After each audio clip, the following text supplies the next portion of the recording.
Kader KIB berbondong-bondong mendukung Anies Baswedan, Refli Harun beber penyebabnya. Simak. Dukungan dari Akbar Tanjung kepada Anies Rashid Baswedan yang baru saja dideklarasikan oleh Partai Nasdem sebagai calon presiden. Dan menarik karena yang mendukung adalah Akbar Tanjung. And the question is, apakah dalam dukungannya ini ada pengaruhnya dengan gerbong Golkar? Ide dasar lahirnya Mas Anies ini ya hampir memang semua diinisiasi oleh teman-teman yang berlatar belakang kader Golkar. Tapi memang teman-teman ini kan yang tidak lagi di struktur partai, Bang. Oke. Jadi kita ini kan anggota biasa saja. Agak deketin bro, gak apa-apa. Nah. Jadi kita hanya anggota biasa saja di Partai Golkar. Ya. Jadi tidak ada lagi beban secara struktural kita untuk melakukan apapun dalam konteks pemilu presiden. Kita akan bahas mengenai KIB yang makin terpojok, yang kian terpojok, karena ternyata kadernya lebih memilih untuk mencalonkan Anies Baswedan. Setidaknya ada 3 kader sudah begitu. Jadi ada kader Golkar yang mencalonkan Anies, ada kader P3 yang juga mencalonkan Anies, dan sekarang kader PAN. Lengkap sudah. Jadi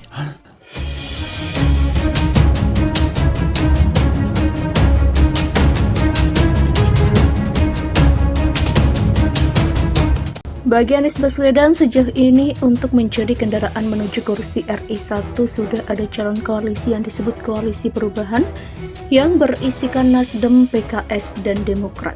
Meski demikian, menurut pakar hukum tata negara yang juga pengamat politik Refli Harun, secara tak langsung Anies telah didukung oleh Koalisi Indonesia Bersatu atau KIB. Sebelumnya diketahui ada Go Anies yang diisi kader massa Golkar dan Forum Ka'bah Membangun yang diisi kader massa P3, terbaru relawan yang mengatasnamakan diri mereka sebagai Amanat Indonesia atau Anies, mendorong PAN untuk mencalonkan Anies Baswedan sebagai Capres 2024 dari PAN.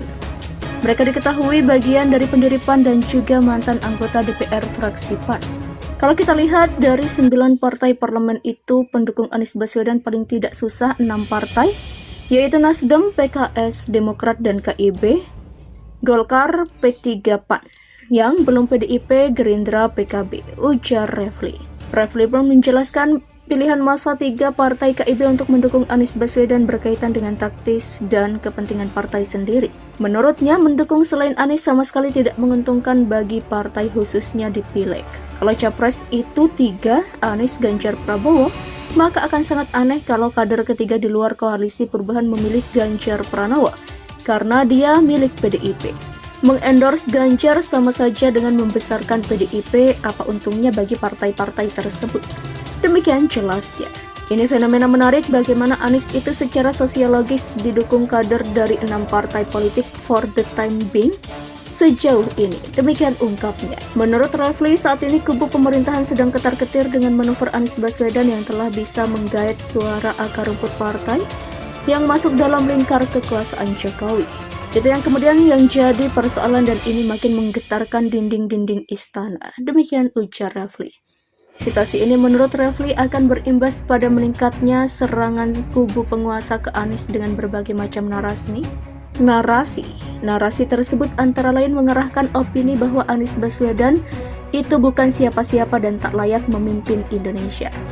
Saya kira jubir istana atau yang dekat dengan pemerintah saat ini makin mengglorifikasikan tidak perlunya Anies untuk memimpin ke depan. Anies tidak ada prestasi, tidak ada pendukung, dan sebagainya, ungkap Refli. Padahal menurut Refli, mereka, kubu istana, sedang khawatir dengan banyaknya dukungan ke Anies bahkan dari masanya sendiri. Padahal dalam hati kecil, waduh gawat ini, kok makin lama makin banyak yang deklarasi dukung dan tak peduli kebijakan partainya. Demikian ungkapnya. Terbaru pendiri PAN bentuk Amanat Indonesia dukung Anies Baswedan di Pilpres 2024. Beberapa orang yang mengklaim pendiri Partai Amanat Nasional atau PAN membentuk tim relawan bernama Amanat Indonesia atau Anies yang bertujuan mendukung Anies Baswedan maju sebagai calon presiden atau Capres 2024. Beberapa nama orang yang mengaku sebagai pendiri PAN itu antara lain Afni Ahmad, Alimin Abdullah, Miranti Abidin, M. Yasin Kara, Putra Jaya, dan Sahrin Hamid. Mereka sebelumnya juga menjabat sebagai Wakil Sekjen hingga Bendahara DPP PAN pada periode awal partai itu berdiri.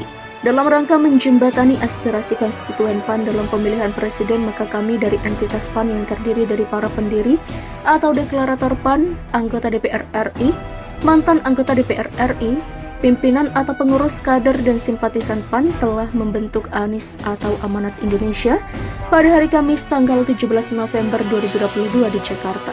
Ujar Ketua Umum ANIS Sahrin Hamid. Sahrin menjelaskan Amanat Indonesia terbentuk karena yakin dan percaya dengan konsepsi kepemimpinan Anies Baswedan. Sahrin mengungkapkan tim ini menjadi yakin setelah melihat sepak terjang Anies saat menjabat sebagai Gubernur DKI Jakarta. Hal pertama yang pihaknya sampaikan ke Anies yakni mengenai amanat nilai-nilai Pancasila yang harus dijalankan secara konsekuen, lalu tim relawan juga meminta Anies mewujudkan cita-cita kemerdekaan RI sebagai misi yang terus hidup sebagai bangsa dan negara. Terakhir, tim relawan juga meminta agenda reformasi yang harus dituntaskan. Sahrin menjelaskan timnya bakal bersinergi dengan tim relawan Anies lainnya agar bisa memenangkan Pilpres 2024. Sahrin mengatakan secara khusus Anies akan berkontribusi pada bidang komunikasi strategis sebagai corong pikiran atau duta Anies di tengah-tengah masyarakat.